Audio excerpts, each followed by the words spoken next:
Buying হাউসগুলোর জবাবদিহিতা চায় রপ্তানিকারকেরা। বলছে অনেক বাইং হাউস বিদেশি ক্রেতা ও শিপিং এজেন্টগুলো যোগসাজশে অনেক কারখানার মালিক দেউলিয়া হয়ে পড়েন। পণ্য রপ্তানি হলেও মূল্য আনতে পারছেন না, এমন প্রায় $20 লাখ ফেরতের সম্ভাব্য খাতা থেকে বাদ দিয়েছে সরকারের সংশ্লিষ্ট কমিটি। সাইদার মানের রিপোর্ট। নানা ঝুঁকি আর চাপ সামাল দিয়ে দেশের অর্থনীতিকে সচল রাখছে রপ্তানিকারকরা। তবে টানা কয়েক মাস নিম্নমুখী রপ্তানি আয়। যদিও আমেরিকার বাজারে চীনকে টপকে এখন দ্বিতীয় অবস্থানে বাংলাদেশ। অন্যদিকে শঙ্কার কথা শ্রম পরিস্থিতি, অতিরিক্ত উৎপাদন ও উৎপাদন খাতের সক্ষমতা নিয়ে যুক্তরাষ্ট্রের তদন্তের মুখে বাংলাদেশ।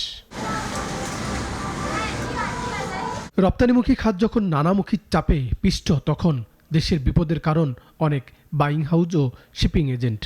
বিদেশি দুষ্ট ক্রেতার সঙ্গে যোগসাজশ করে সর্বনাশ করছেন রপ্তানিকারকদের। 14টি কারখানা এখন বিপদে, যাদের $20 লাখ বেশি রপ্তানি আয় দেশে আসছে না। সরকার যাচাই বাছাই করে তা হিসাবের খাতা থেকে দিয়েছে বাদ। আমরা বাংলাদেশ ব্যাংকে আজকে বলেছি যে নাম সর্বস্ব কিছু বাইং হাউস এবং কিছু ফ্রেট ফরওয়ার্ডার আছে যারা বাংলাদেশের যে প্রচলিত আইন, সেই প্রচলিত আইনকে না মেনে বায়ারদের সাথে যোগসাজশ করে বাংলাদেশের রপ্তানিকারকদের ক্ষতিগ্রস্ত করছে। তাদের বিরুদ্ধে অ্যাকশন নেওয়ার জন্য আমরা বাংলাদেশ ব্যাংকে আজকে রিকোয়েস্ট করেছি। সকালে রপ্তানি আয় ফেরত পরিস্থিতি নিয়ে একটি বৈঠক হয় বাংলাদেশ ব্যাংকে। সরকারের সংশ্লিষ্ট পক্ষসহ যেখানে যোগ দেন রপ্তানিকারকরা। উদ্যোক্তারা বলছেন, বাইং হাউসগুলোর অনিয়মে অনেক কারখানা দেউলিয়া হওয়ার পথে।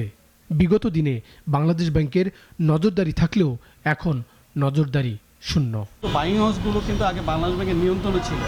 যখন বাংলাদেশ ব্যাংকের নিয়ন্ত্রণে ছিল, তখন কোনো প্রসিড যদি না আসতো বা কোনো ডিসকাউন্টিং যদি হইতো বা মাত্রাতিরিক্ত যদি তারা কোনো কমিশন নিত, এগুলো নিয়ে কিন্তু বাংলাদেশ ব্যাংক তাদেরকে জবাবদিহিতার আওতায় আনতো।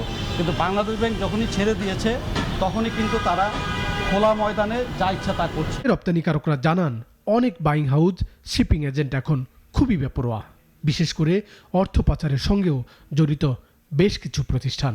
রপ্তানিতে তাদের গুরুত্বপূর্ণ অবদান থাকলেও অনিয়মে ঢাকা পড়ছে সুনাম। সাইদ আরমান, নাগরিক, ঢাকা।